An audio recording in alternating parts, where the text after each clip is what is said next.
So like a number of the other priests up here in the sanctuary, I was ordained in St. John Lateran, which is the mater et caput of all the churches in the world. If you don't know what that means, you can ask the novices, the mater et caput, the mother and the head of all the churches in the world. And it's a beautiful church.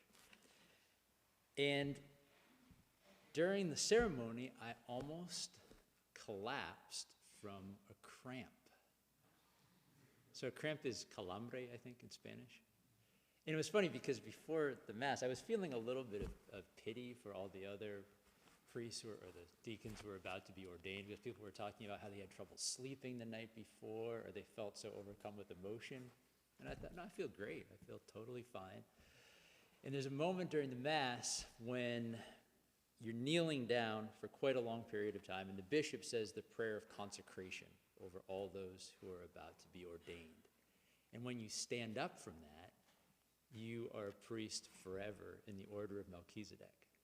But the only problem was I couldn't stand up after that because I got a cramp in my leg. And it was really interesting because I remember thinking, well, first of all, I'm going to look really foolish here. But secondly, I was just ordained a priest.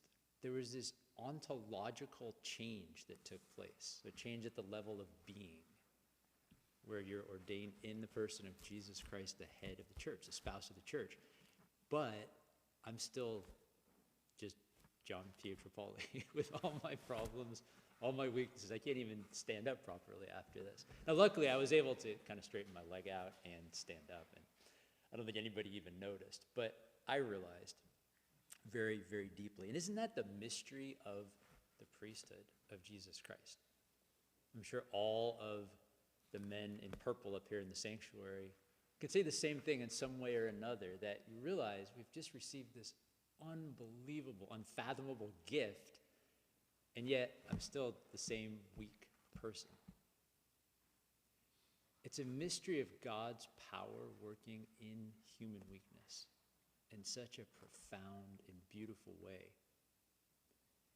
The readings today bring that out with exceptional force, I think. How God is telling the people of Israel, you feel forsaken, you feel alone, you feel abandoned, but I'm still your God. I'm still with you. I'm still working in you and through you. The responsorial psalm says the same thing. I will praise you, Lord, for you have rescued me. Not that I have rescued myself, but you have rescued me. In the gospel, we have John the Baptist in prison now, at the end of his ministry, apparently powerless, weak, unable to do anything. And yet God is working so deeply and so powerfully through him.